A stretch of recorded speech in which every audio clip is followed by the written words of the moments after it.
Let yourself become lost in a beautiful love story set in an enchanting place. Sit back, relax, and grab your passport. Your adventure begins now. Take a trip with me. I got some things you wanna see, girl.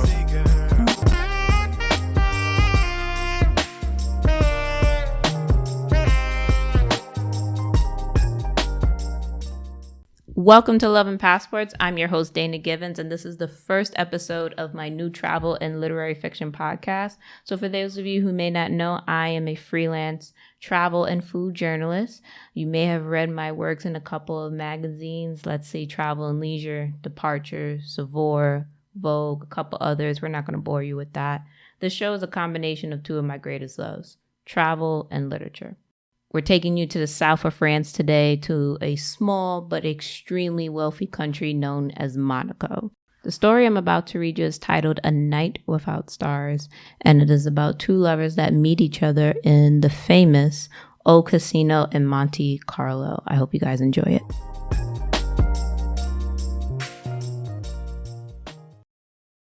The streets were alive tonight in Monte Carlo.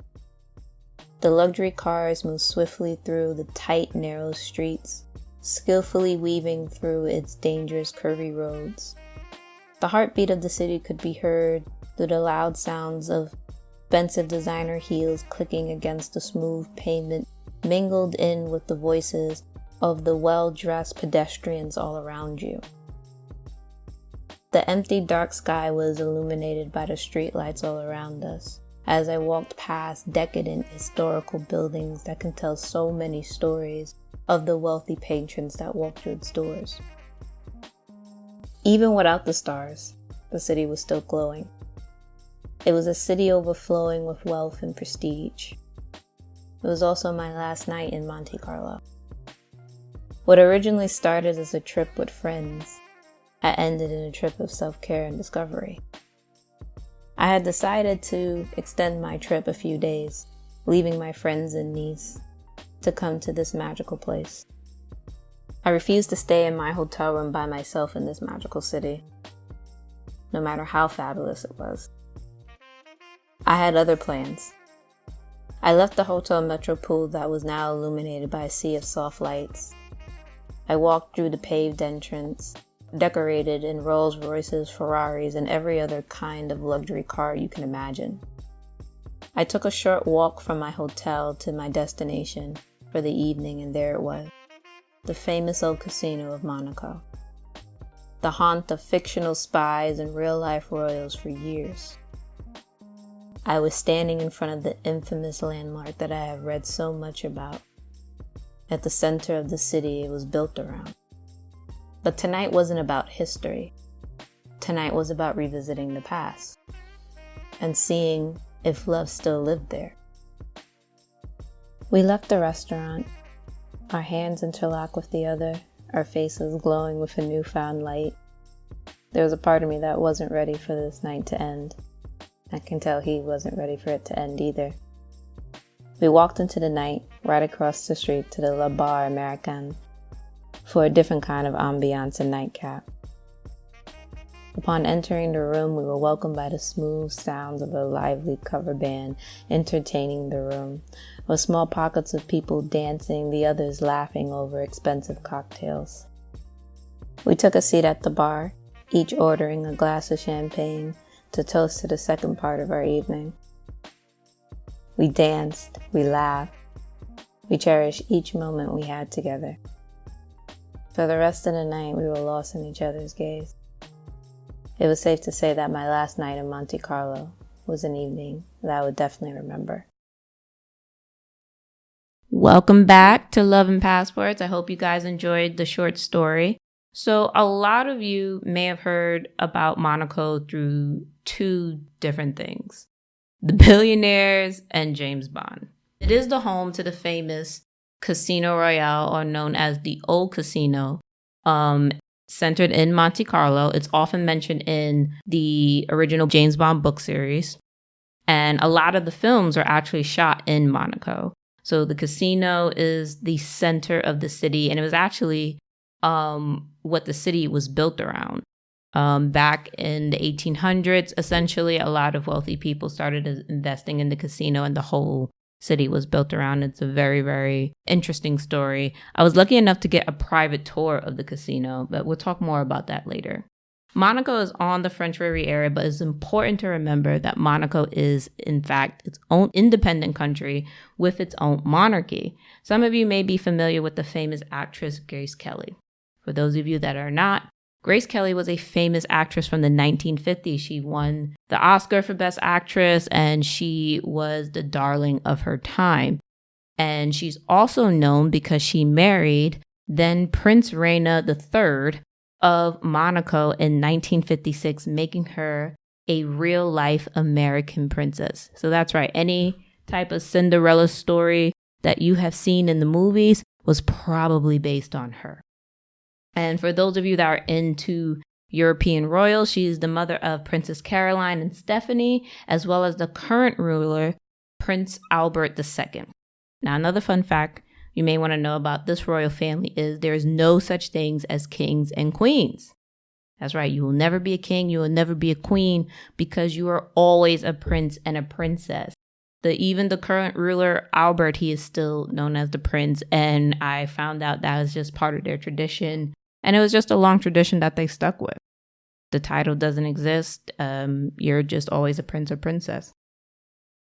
So you've probably seen some of the younger generation a lot with your favorite royals that you probably are well more accustomed to, Prince Harry and William. But aside from all the royal family connections to America and the UK, you probably have heard the stories about the billionaires. The billionaires, the billionaires, the billionaires. It's like a rite of passage for the super rich and pretty much anyone that wants to become the super rich. The piers are filled with super mega yachts. The hotels are the pinnacles of luxury. You are definitely amongst the 1% when you travel to Monaco. So, how exactly do you get to Monaco? Well, first, you have to fly to Nice Airport in France. For those of you on the East Coast, we record live in Newark, New Jersey.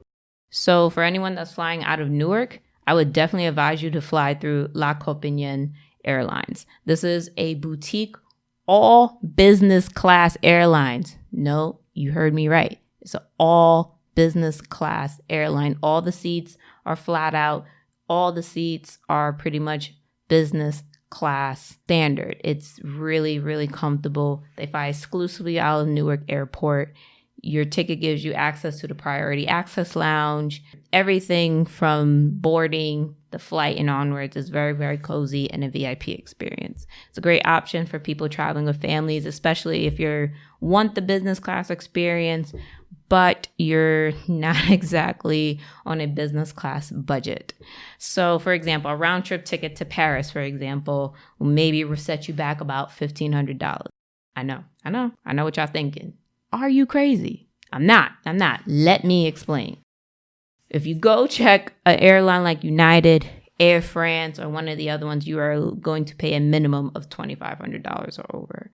So if you want business class and you want it at a little better, a little more affordable price point, I would definitely recommend this airline. The service is very, very good.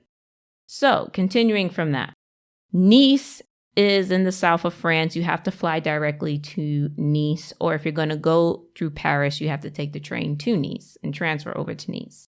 From Nice, you have two options. You can take the bus, which is about a 2 or 3 hour journey. And you can also take the bus to neighboring cities as well, like Cannes and Provence. You can even take it to Italy. There's also direct bus service to Venice.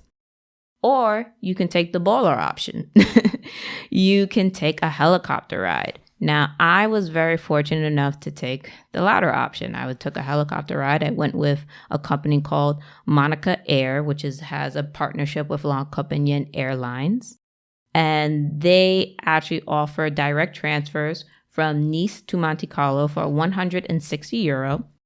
The trip in total is 6 minutes, but you get some of the most beautiful, unobstructed views of the coastline that you just really won't get anywhere else. It's pretty much the way most people come into the city. And you can also opt for a private helicopter tour starting at 69 euros per person.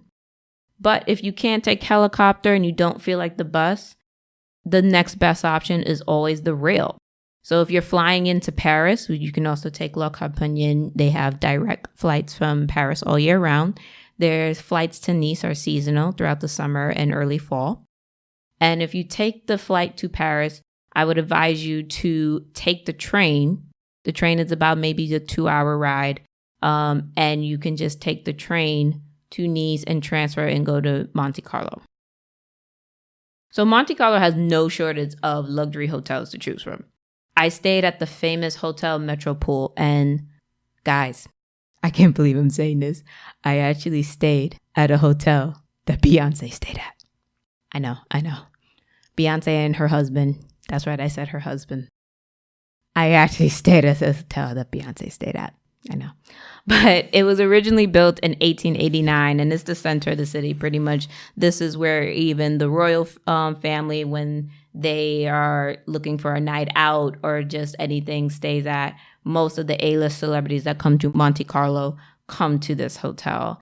And it is within walking distance of the famous casino. You have Cafe Americana, another famous place to grab drink. And you're in the center of everything. You can walk to anything. It also has its own mall with all your favorite designer brands and local brands. It was honestly one of the best hotels I have ever stayed at throughout my career in traveling. And I've had the pleasure to stay at a lot of 5-star properties. So one thing there's a couple things actually you have to know about this property. The pool was designed by the late Karl Lagerfeld of Chanel. So the pool is very famous. You may have seen it on Instagram and other things. And it is also home to the Givenchy Spa. Now, the reason why this is a fun fact is because there are only 3 Givenchy spas in the world. The other 2 are in Switzerland and Morocco. Everything from the decor to the suites is absolutely gorgeous. So if you're looking to ball out in true Monte Carlo style, I would definitely recommend this property.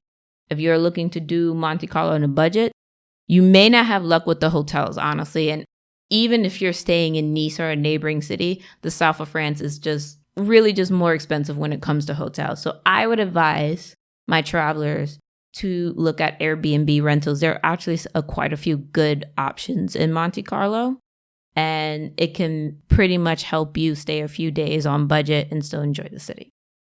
Now that you got this scoop on accommodations, what exactly is there to do in Monaco, especially if you're not a billionaire and you can't shop, right? Well, one of my favorite parts of the trip was going to Old Monaco. This is the more local part of town.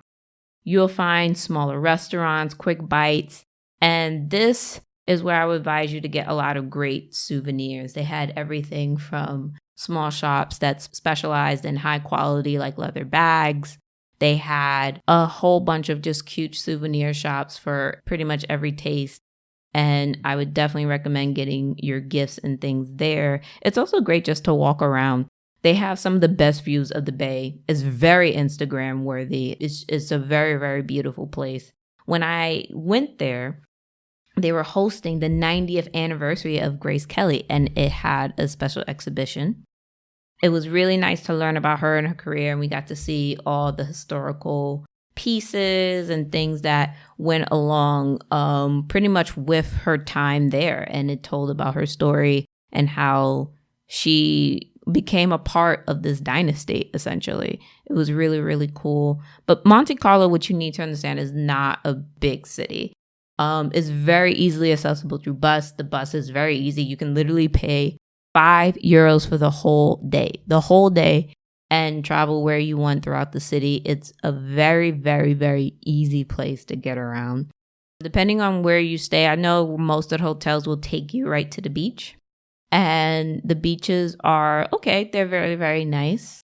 Depending on where you are, I would say the best part of Monte Carlo is just the city experience. The city has just a lot to offer. There's a lot of life to the city, and you will definitely have a good time. So that's all for this episode. You can read the full story of A Night Without Stars on our website at www.loveandpassports.com. Be sure to follow us on Instagram at loveandpassports. We're also on Twitter at loveandpassport. Yes, Twitter character restrictions would not let us have that last S. So make sure you drop that one letter to find us. We'll be back next Travel Tuesday with a brand new episode and destination to explore. Happy travels, everyone.